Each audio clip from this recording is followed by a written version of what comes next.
Nuestro próximo presentador es Ginés Avilés. Ginés es español, está casado, tiene una hija y está a la espera de un segundo niño. Bendiciones.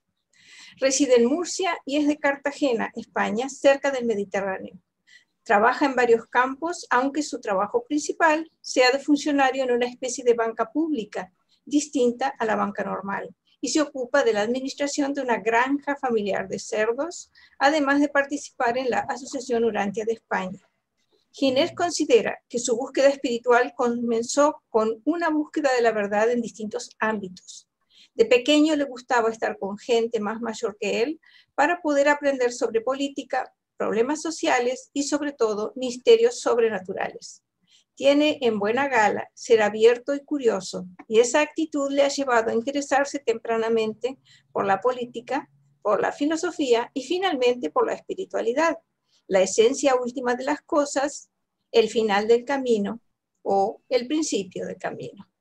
Empezó leyendo Los caballos de Troya y por medio de un regalo, el Testamento de San Juan, descubrió el libro de Urantia, de cuyo contenido ya se había hecho un acólito con anterioridad. Ginés nos va a hablar del tema la fe, la verdadera religión. Muchas gracias, Ginés. Adelante, por favor, anhelamos escucharte. Muchas gracias, Jenny, por la presentación y bueno, buenas tardes a todos. Lo primero, voy a compartiros la presentación que he preparado. Vamos para allá.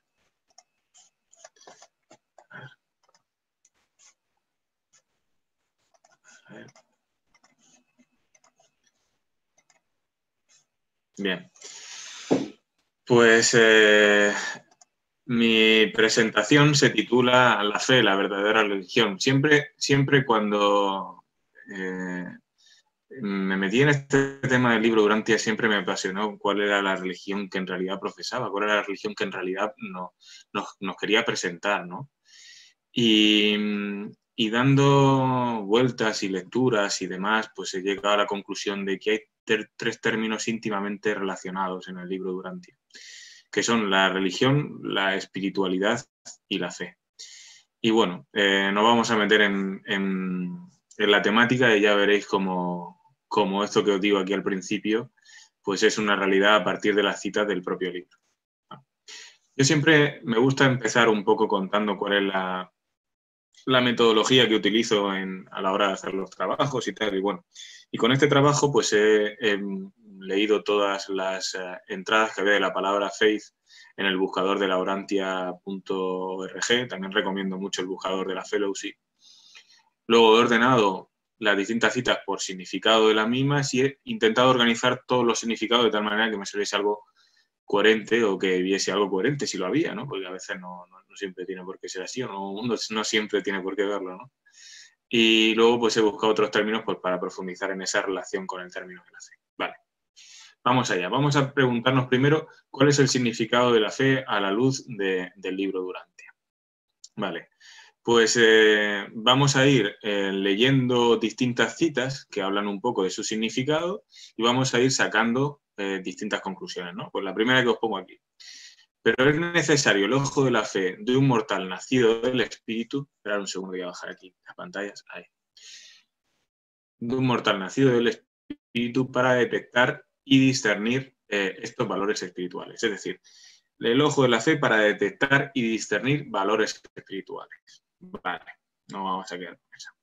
La fe solo se ocupa de captar los valores ideales. Y esto queda demostrado en la definición del Nuevo Testamento, donde se afirma que la fe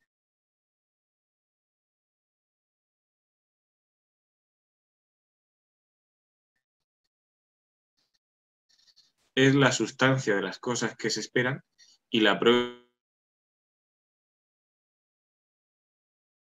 ¿no? Y yo creo que a través de la perspicacia de la fe, lo que se dice en inglés faith insight, ¿no? Entendimiento, fe, o intuición espiritual, es la dotación de la mente cósmica en asociación con el ajustador del pensamiento, que es el regalo del Padre al hombre. Vale, ¿qué decimos? Que la perspicacia de la fe, que el entendimiento de lo espiritual, la perspicacia, la intuición de lo espiritual, eso sería uno de los significados que podemos sacar de fe. Vale, por resumir, Detecta y discierne valores espirituales, capta valores espirituales, perspicacia o entendimiento o intuición de lo espiritual. Vamos a ver. Hay una capacidad que se demuestra entre estas tres citas de que se entiende algo que es espiritual. Un valor, lo que sea, algo espiritual, lo espiritual en general, ¿no? Vale, pues en el esquema que vamos a montar de la fe con los distintos significados, el primer punto va a ser ese, la capacidad que tiene para detectar lo espiritual. Vale. Seguimos. Una cosa que es un detalle, que luego vamos a terminar de darle forma, es un don. Es un don, sí. Dice que es, como leíamos en la otra cita, la dotación de la mente cósmica en asociación con el ajustador del pensamiento. Es una dotación, hay una donación, hay un regalo del Padre al hombre, ¿no? Pues realmente, eso que decían de que la fe es un don, pues tiene su parte de razón. Y ya veremos en la comparación, ya veremos cómo encaja eso con lo que antes se pensaba de la fe. Seguimos. Vale, pues nada, tenemos el esquema, seguimos. Vale. Otro significado distinto. La fe, la afirmación suprema del pensamiento humano. ¿Es deseable? Entonces la mente del hombre ha de encontrarse en esa situación incómoda en la que siempre sabe menos de lo que se puede creer. Esta definición de fe nos habla de un acto en el que tú puedes creer. Y si os recordáis de las distintas inevitabilidades, era como algo que podíamos hacer porque teníamos también lo contrario. Había un proceso de elección, había como una especie de libre albedrío donde tú podías elegir tener fe o donde tú podías elegir ser humilde o donde tú puedas elegir ser valiente, por ejemplo, ¿no? Entonces hay un acto donde tú crees en la fe, hay un acto de pensar, hay una cosa volitiva en nuestro libre albedrío que nos permite creer, en tener fe, ¿no? Vale. Otra en el mismo sentido. La fe en la supervivencia de los valores supremos es el corazón de la religión. Fe en la supervivencia de los valores supremos. Hay otro acto de creer. Hay otro acto de creer ahí. En valores supremos que entendemos, o por lo menos entiendo yo, espirituales. Vale, pues vamos a seguir completando el esquema. Hemos visto que hay una capacidad para detectar lo espiritual y luego se puede creer en lo espiritual o no creer en lo espiritual, porque hay un acto volitivo que te permite hacer una cosa u otra. Hay un libre albedrío que te permite tomar una acción u otra. Vale, seguimos completando el esquema.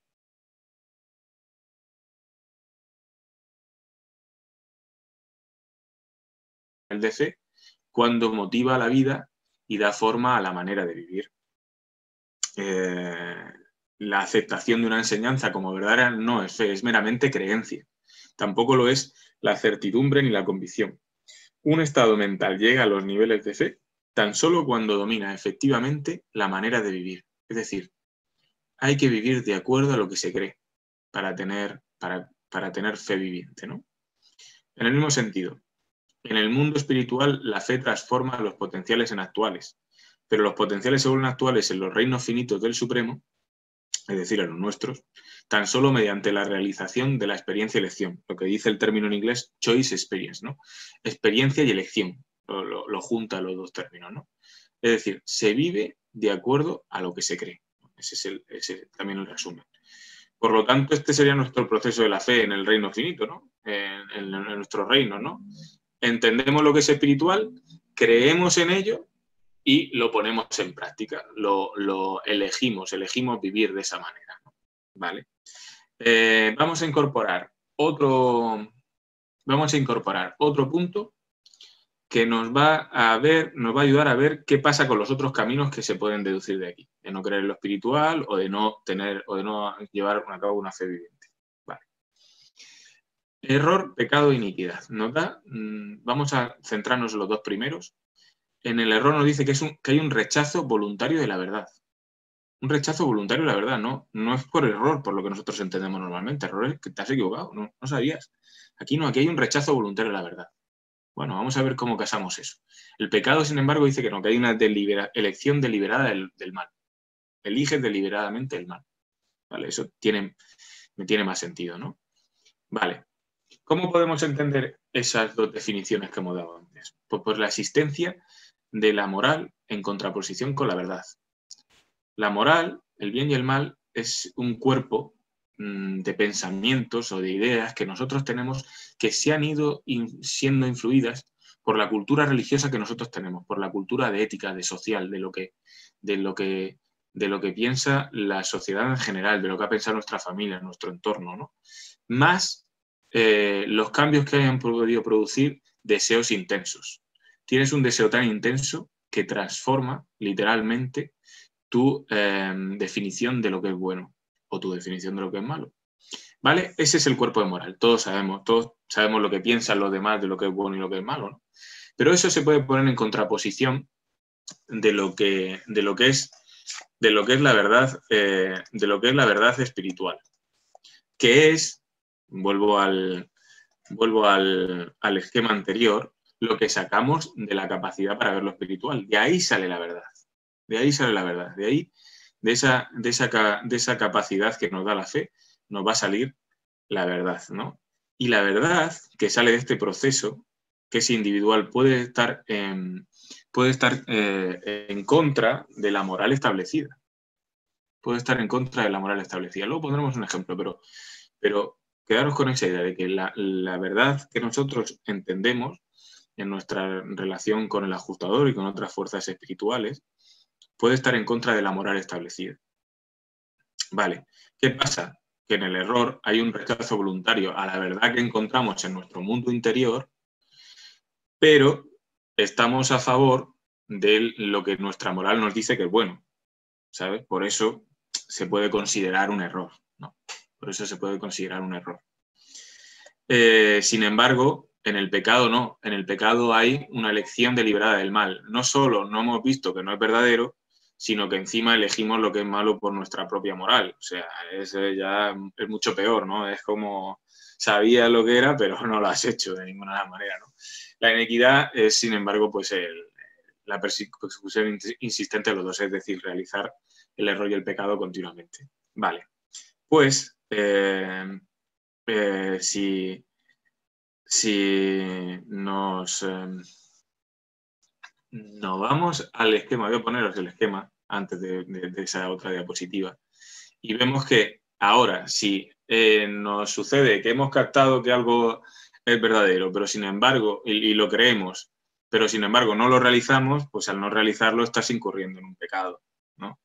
Sin embargo, no lo creemos, no creemos en eso espiritual, aunque sabemos que es verdad, pues es un error, ¿no? Es un error, ¿no? Y en cualquier caso, pues terminaría siendo inicuo, ¿no? Inicuo, ¿vale? Y esos son caminos que nos llevan por otros derroteros y que nos llevan a lo que ninguno de nosotros queremos, ¿no? Vale. ¿Qué va a hacer la fe con la moral? ¿Qué va a hacer ese proceso de fe donde uno descubre la verdad y donde uno cree en esa verdad y la lleva a cabo?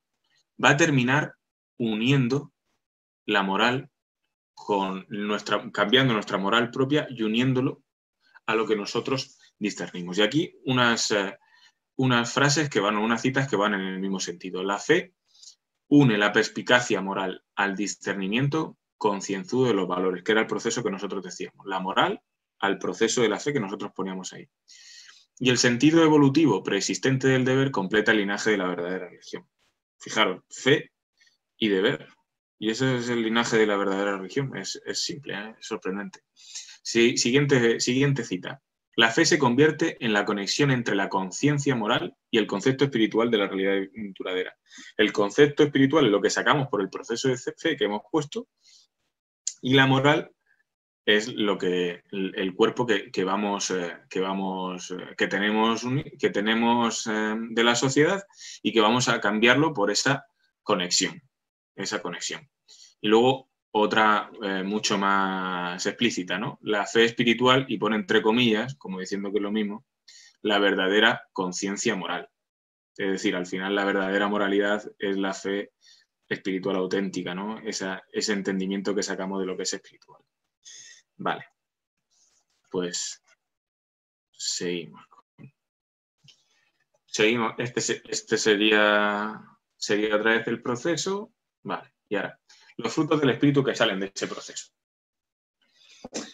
Pues reacciones en la vida no naturales. Por ejemplo, la valentía suicida de los discípulos y apóstoles en la predicación del mensaje de Jesús, ¿no? Ahí he puesto las citas, y no he querido extenderme en esto de los frutos del Espíritu porque está suficientemente bien explicado y desarrollado, ¿no? en el libro Durantia, en las citas que os pongo, ¿no? Vale. Esas reacciones de vida no naturales. ¿Por qué puede una persona tener esa reacción no natural?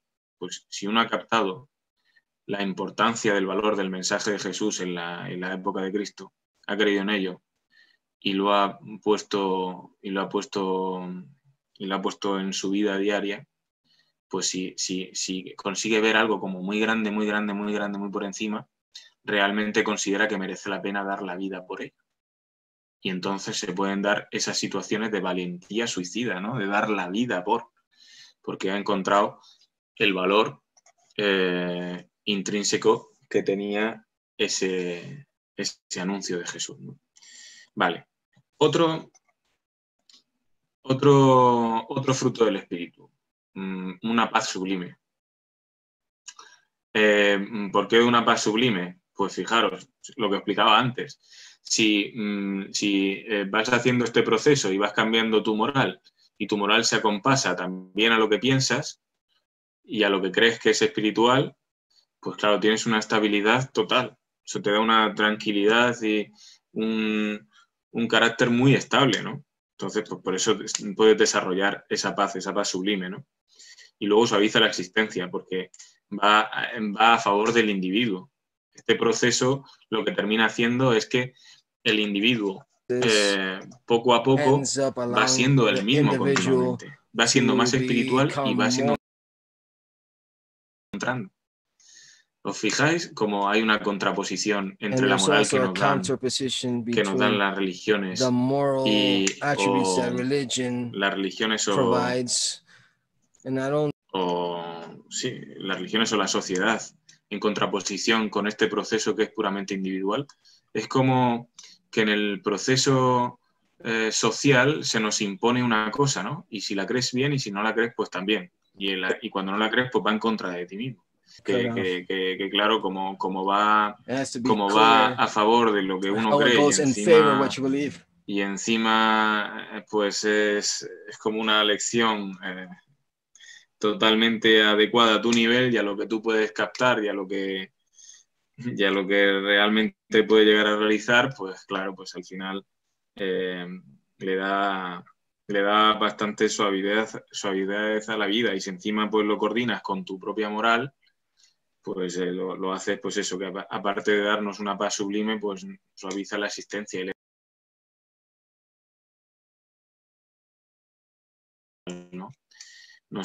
nada se hace pesado, porque todo tiene una razón de ser, no tan pesado. Vale. El proceso de la fe nos lleva al ser. Vale, voy a poner una cita para que intentemos entender por qué se acabó esta conclusión. Sí.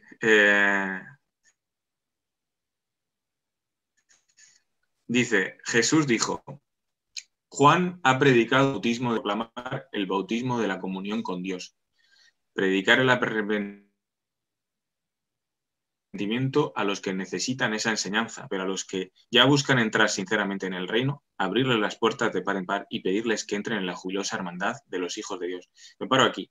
La vieja manera de vivir es la manera de vivir que exponíamos antes. Una moral nos la da la sociedad y nosotros cumplimos. Esa es la vieja manera de vivir, y de la que se arrepiente, o de la que predicó un bautismo de arrepentimiento Juan. ¿Qué dice Jesús? Oye, buscar sinceramente entrar en el reino, la comunión con Dios.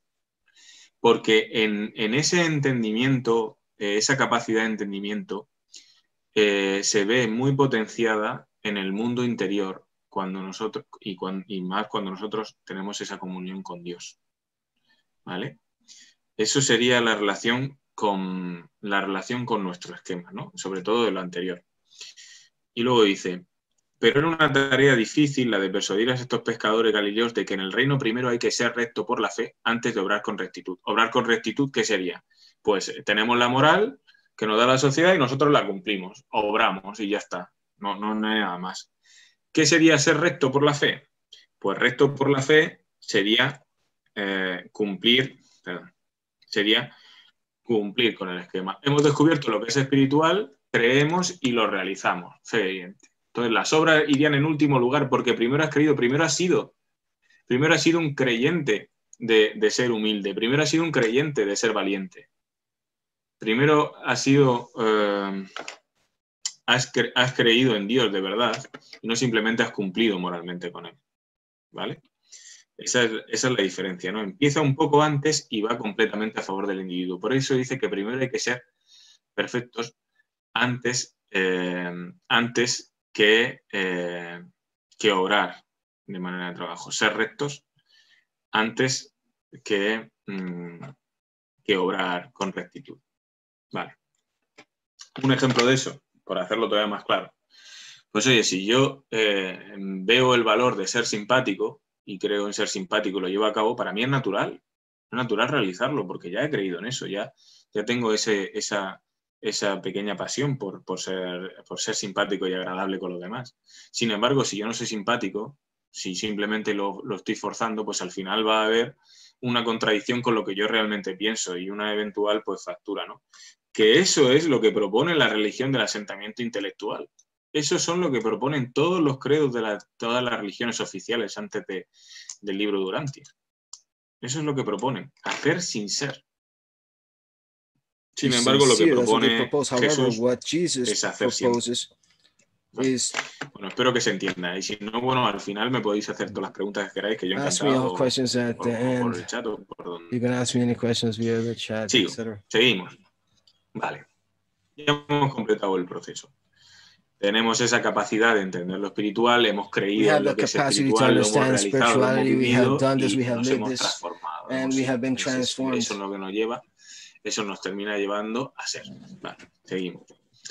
¿Qué nos lleva a todo esto? Pues el camino a la supervivencia. Y es que lo dice explícito, no dudarás de que la fe es el único requisito para la salvación eterna. Otra más en el mismo sentido. Habiendo vivido la vida temporal por la fe y habiendo rendido los frutos del Espíritu en forma de la rectitud que se manifiesta en servicio amoroso para con vuestros semejantes, podéis contemplar con confianza el próximo paso en la carrera eterna. Con la misma fe de sobrevivencia que os ha llevado a través de esta primera y terrenal aventura de la filiación con Dios. Lo que me hace pensar que cuando pasemos a la otra vida seguiremos necesitando de la fe. Vale. Aquí me voy a parar un segundo para hacer una pequeña reflexión de lo que se ha hecho antes. Mucha gente, si os dais cuenta, los católicos piensan en algunos aspectos que están de acuerdo con estos procesos y otros no. Y los protestantes un poco igual. Más bien, los católicos creen que la fe es un don, pero no un don universal, porque en la cita hemos leído que se da con la mente cósmica y con el ajustador del pensamiento. Luego tiene que ser un don universal y no puede ser de otra manera, porque si nuestro Padre espiritual nos va a tratar a todos por igual y nos dará la misma dotación a todos. Nos dará a todos esta capacidad, esta fe, todas estas posibilidades, ¿no? Sin embargo, los católicos piensan que no, que es un don, pero que no sea a todo el mundo. Y luego ellos creen que lo importante son las obras. Es decir, tú cumple con la moral, te vienen a decir, y lo demás, bueno, no tiene tanta importancia. Sin embargo, los protestantes dicen, no, lo único importante es que creas en ello, ¿no? Que creas en ello. Y encima no se le da a todo el mundo, solo se le da a unos elegidos, pues bueno. Es decir, que se han quedado con una visión parcial del proceso completo. ¿Entendéis? Es como, han visto solo una parte del proceso completo de la fe, tal y como nos la explica el libro Durante. Y sin embargo, aquí es completamente revelador. Lo hacen en 2 o 3 fases, explicando ese significado, pero al hacerlo, pues es completamente complementario y muy entendible, ¿no? Muy entendible, al menos para mí, ¿no? Vale. ¿Por qué digo que la fe es la verdadera religión? Pues es que blanco y en botella. La razón es el método de la ciencia, la fe es el método de la religión. Y luego dice que la lógica es la técnica que utiliza la filosofía, ¿no? Pero la fe es el método de la religión. Vale. La religión es la esfera de la experiencia de la fe. Is the sphere nos vuelve a decir que esa experiencia de poner en práctica lo que creemos, lo que hemos entendido como espiritual, es la esencia misma de la religión. Otra más, pues igual a fe a experiencia religiosa. Es el corazón de la religión. La experiencia religiosa auténtica consiste en unir los valores supremos y significados cósmicos que sacamos de nuestra capacidad de entendimiento de lo espiritual, con una comprensión, que el término en inglés también significa realización, de la realidad universal. Es decir, que une la captación con la realización y con la creencia en eso espiritual que hemos captado. Esta cita es magnífica porque prácticamente resume todo el proceso que os he expuesto, ¿no? Y bien entendida, ¿no? Y sobre todo bien traducida, cual es difícil, porque el término en inglés, ahora no recuerdo cuál era exactamente, pero tiene las dos acepciones, comprensión y realización. Vale. Seguimos con otra que iguala a la experiencia religiosa. Esta actuación esencial y vigorosa de la fe en el ámbito de la religión es precisamente la que le da al hombre mortal el derecho de aseverar la posición personal y, es decir, que cuando tú lo realizas por el proceso de la fe que decíamos, lo posees personalmente y hace realidad lo espiritual. Y eso lo define como la experiencia religiosa. Vale. Pues nada, el método, por ponerlo para que no nos perdamos, y seguimos. También en la relación con Dios. Fijaros, la relación entre la criatura y el creador es una experiencia viviente, una fe religiosa dinámica. Y fijaros lo que dice después. La palabra fe debería representar la relación del individuo con Dios. La relación del individuo con Dios. Directamente. O sea, este proceso de la fe es el proceso de relación con Dios. Es el proceso de relación con Dios. Es magnífico, es magnífico cómo relaciona todos los términos y cómo lo hace todo muy sencillo, ¿no? En lugar de ser la expresión de un credo que nos da la sociedad o que nos da un conjunto, sobre el que un grupo de mortales han conseguido ponerse de acuerdo como actitud religiosa común, en vez de eso, no, una relación individual con Dios. ¿Tenéis fe? Tenedla por vosotros mismos. Mis conclusiones que yo saqué de ese proceso por la fe son diferentes de las conclusiones que saque otra persona de ese proceso de la fe. Y no pasa nada, pero nosotros tenemos que tender a realizarlo. Y por eso es difícil para los hombres juzgar cuál es el verdadero nivel espiritual de los demás, porque es un proceso totalmente personal. No cabe otra. Es que, ¿cómo sabes si esa persona está haciendo lo correcto o no? Va en función de lo que ha determinado como correcto o no. Ahora, yo no voy a decir que la justicia social y que el cumplimiento de determinadas normas sea esencial para vivir. Eso también, aunque no lo ponga aquí. Vamos, estoy de acuerdo con que hay una justicia y que se aplique, ¿no? Vale. Os pongo otra vez el esquema, no quiero que os perdáis. y bueno, ya doy punto final. Y pongo aquí continuará porque hay factores que van a influir positiva o negativamente en este proceso. ¿Os acordáis? Lembre-se que há pouco falávamos da citação onde era a relação com Deus.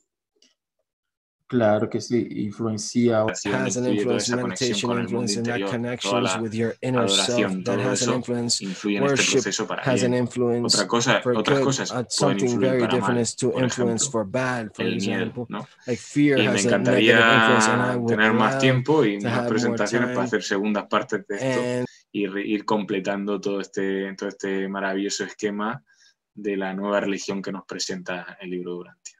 Bueno, pues nada, muchas gracias y si tenéis preguntas, pues aquí estoy. Gracias, Ginés. Então, eu tava vendo a sua apresentação, seus slides sobre fé relacionada à experiência religiosa, fé relacionada ao relacionamento com Deus, fé versus moralidade, e eu quis saber especificamente, aquela pessoa que nós chamamos de ateu, Os dois aqui mais que a rigor moreninhos. não tem fé nenhuma, o que você fala a respeito? Isso, esse, né? E esse outro aí. Isso. Sí, vale, perfecto. Pues sí, un ateo es una buena pregunta. Gracias, Aelio, buena pregunta. Realmente un ateo, si sigue ese proceso de la fe, that trying to capture and trying to understand what they have at an individual level.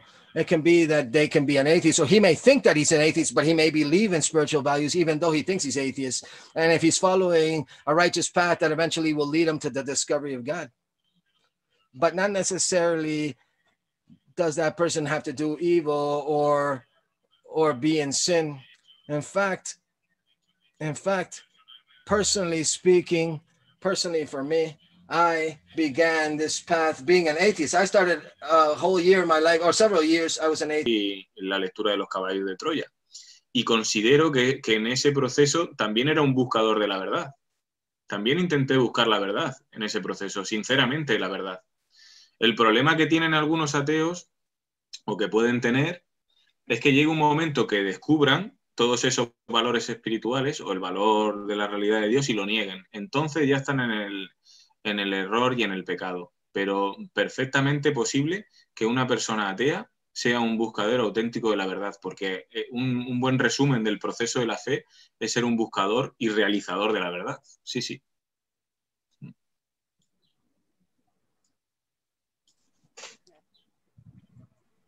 ¿Alguna otra pregunta?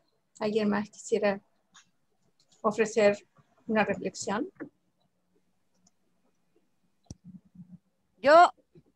Adelante, Irma. Sí, esto de los ateos, yo pienso, como dice Ginés, que son personas que están cansados de las religiones evolucionarias, del engaño, de los abusos, y por eso se dicen ateos, pero es más fácil hablar con un ateo que con un religionista, o sea, acerca del libro de Orante, acerca de la revelación. Son más abiertos, les agrada más, uno acaba hablando mejor con ellos, me parece que así sucede. Gracias. Pues sí, gracias, Irma, gracias, Irma.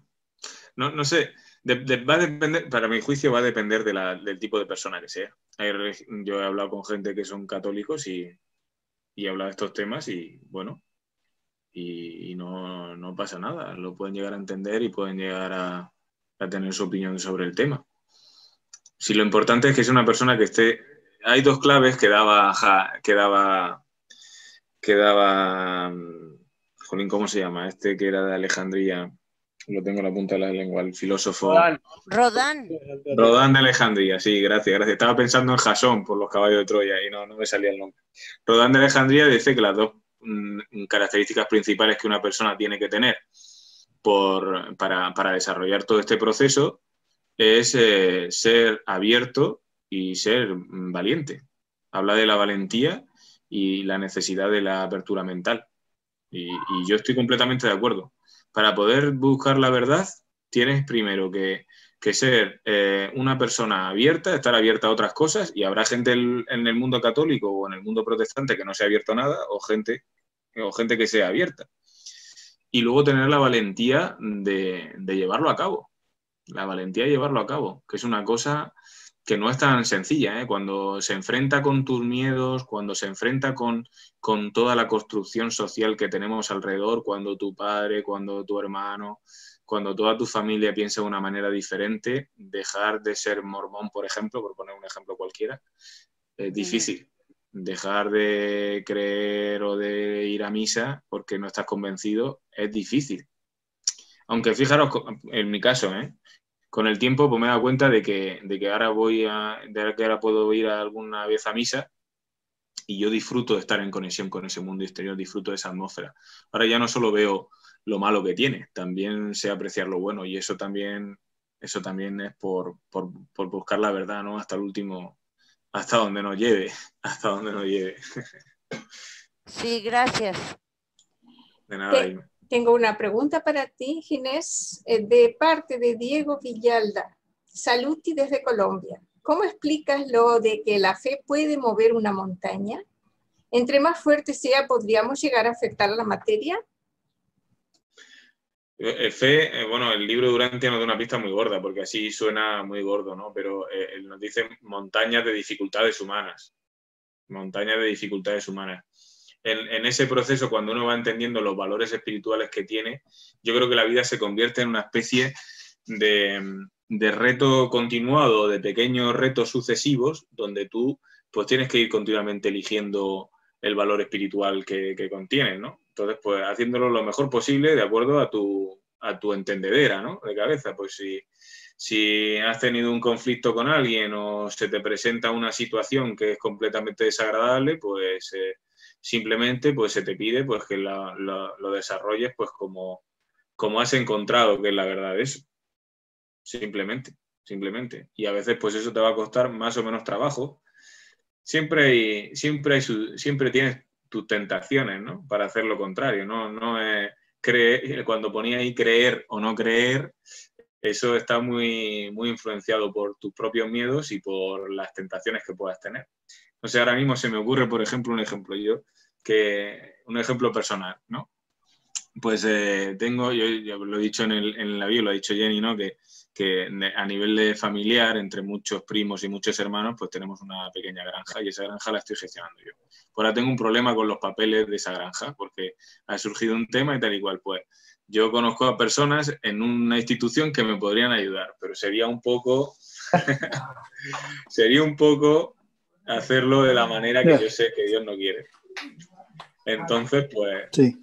Claro, no hay que hacerlo, pero para mí es una tentación y bueno, no estáis en mi lugar, pero os aseguro que puedo llegar a perder mucho dinero con esas cosas, ¿no? Entonces, pues, bueno, hay que aceptarlo y oye, yo ya he llegado a la conclusión de que lo que Dios te quita en algún momento, te lo da en otro. Por lo menos esa es mi experiencia de vida, ¿no? Y bueno, pues me conformo y ya está, no hay problema.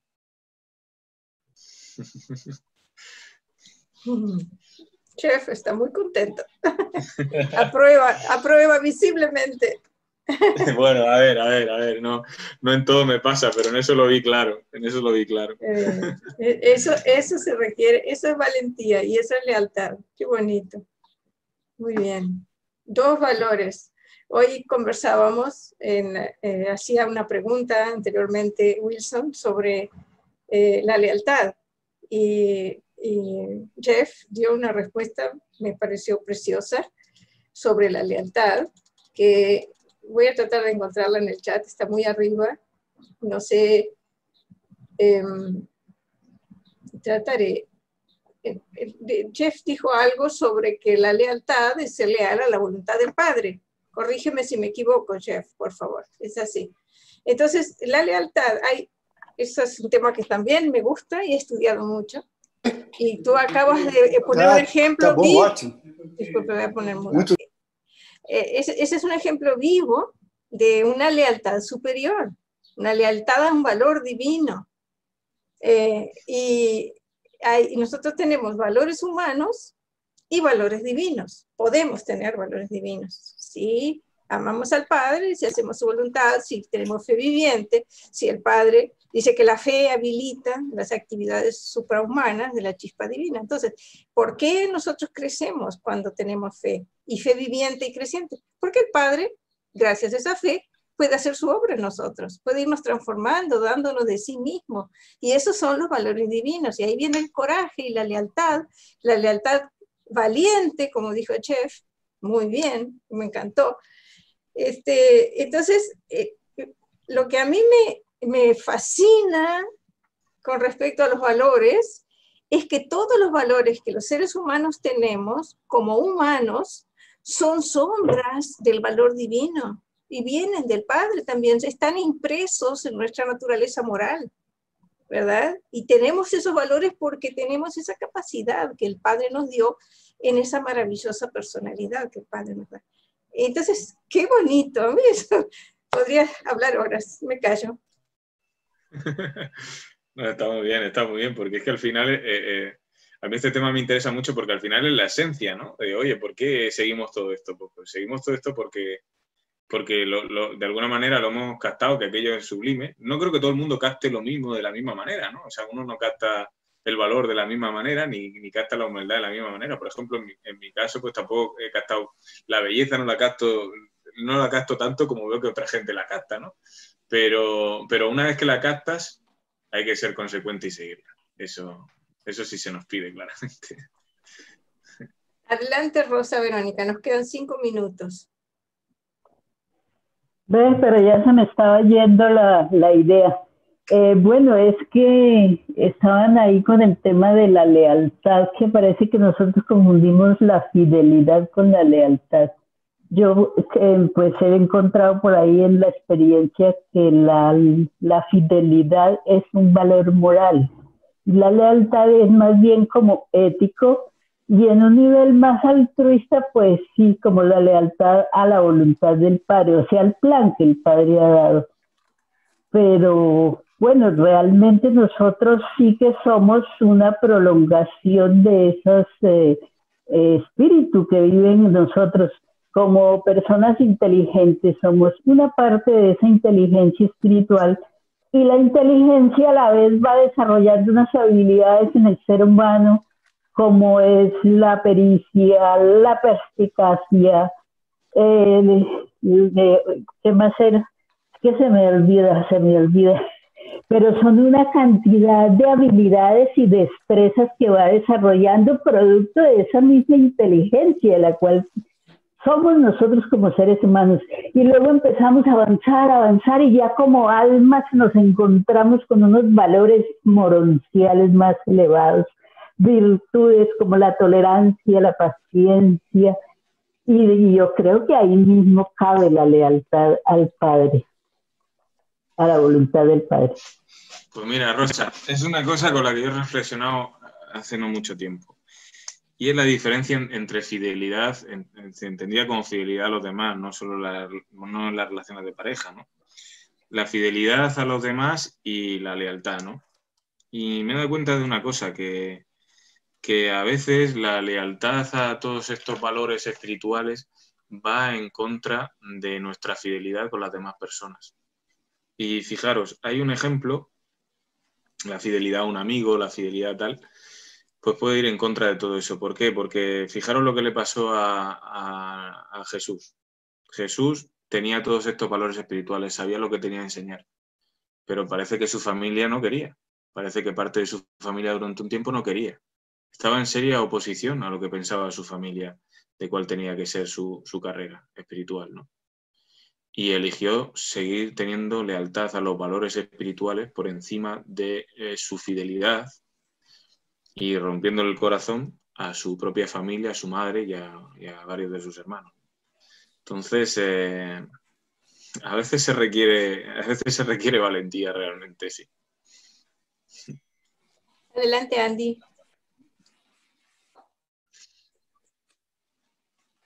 No te oímos. Yo sí te oigo. Ah, bueno, elige canal español, perdón, soy yo la que no te oigo. Ok, ya. Muchas gracias, Ginés, por esta charla, por ayudarnos a aterrizar estos conceptos que a veces son muy etéreos de fe, religión y espiritualidad. No sé si hay tiempo y nos podrías narrar un poco más de ese proceso cuando de ateo volviste a ser creyente. Te lo pregunto porque yo tuve la oportunidad de vivir en Suecia un tiempo y digamos Suecia posa, tengo mis dudas, pero posa de ser el país más ateo del mundo. Pero cuando tú hablas con los suecos, llegas a la conclusión, incluso muchos de ellos me lo alcanzaron a decir, después de que estábamos hablando, en realidad yo no soy ateo, en realidad yo soy un agnóstico porque no tengo en mi iglesia respuestas a las grandes preguntas que yo tengo en mi interior. Entonces, no sé si tú eras 100% ateo o simplemente tenías por ahí la semillita y no podías expresarla. No, más bien era agnóstico porque, lógicamente, gracias, buena pregunta, buena manera de eso. Era agnóstico, como tanta buena gente es agnóstica, porque realmente no tenía demasiados, no podía negar muchas cosas que eran buenas, ¿no? Que podían venir de Dios, pero a la vez sí que era ateo de la imagen de Dios que tenía el catolicismo, eso sí. De esa imagen sí que era ateo. Y de hecho sigo siendo en parte ateo porque lo que me ha venido es creer en una nueva definición, en un nuevo concepto de Dios, no una persona ahí justiciera y tal.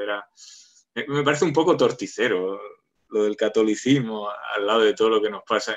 Claro, la riqueza que tenemos con el libro es tan grande que yo también entiendo que mucha gente católica pues es lo que hay y viva con esas contradicciones, pero yo una vez que las vi, pues automáticamente me puse un poco a un lado. Con todo el respeto, porque en la Iglesia hay personas maravillosas que son un ejemplo viviente de hacer el bien a los demás y eso para mí merece todo el respeto, ¿no? Pero a la vez pues le falta mucha claridad, Y bueno, no sé si... Yo también viví en Suecia, Andy, y de los suecos puedo decir que hay mucha gente que es muy, muy buena persona, a pesar de ser ateo, ¿no? Entonces, sí, es que descubrir a Dios por ese proceso que hablamos no es tan fácil. Lo primero que descubres son los valores. Entonces puedes estar toda la vida creyendo en unos valores y siguiendo unos valores y haciéndolo y quizás no tener la oportunidad de ver a Dios tan claramente, o ver de esa figura tan claramente, ¿no? Y no creo que toda esa gente deje de salvarse por eso. Yo creo que lo importante es ver esos valores, que eso sí que está a la mano de todos, y seguirlos, ¿no? Y ese siempre se va a salvar. Si es que luego llegaremos allí, ¿cuántas cosas no aprenderemos de Dios? De acuerdo. Muy bien, muchas gracias a todos. Muchas gracias, Ginés, por tu presentación. Nos hiciste reflexionar y pensar en profundidad sobre estos temas que son muy importantes. Y la fe, creo yo, que si no es el más importante, es uno de los más importantes valores que la revelación nos trae. Nos vivifica la fe. Y eso nace de nuestro Padre. Qué bonito. Muchísimas gracias, Ginés. Que Dios te bendiga. Gracias a ti, Ginés.